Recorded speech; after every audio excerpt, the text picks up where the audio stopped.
41 بار یا وہابو اور دولت کے انبار۔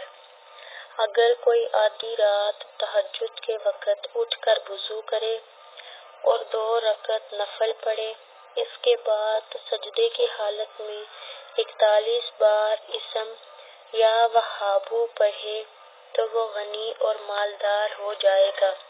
جب مشکلات، بیماریاں اور جادو جنات مایوس کر دیں تو 2 رکعت نفل حاجت کی نیت سے پڑھیں اور ہر سجدے میں سبحان ربی الاعلیٰ کے بعد آیت کریمہ لا الہ الا انت سبحانک انی کنت من الظالمین 40 بار پڑھیں۔ نفل پڑھنے کے بعد 300 بار آیت کریمہ پڑھیں اور پھر 100 منٹ خوب گڑ گڑا کر دعا کریں۔ 10 منٹ خوب گڑ گڑا کر دعا کریں۔ یہ نفل توجہ، دھیان اور بیکاری بن کر دن میں کم از کم 1 بار ضرور پڑھیں۔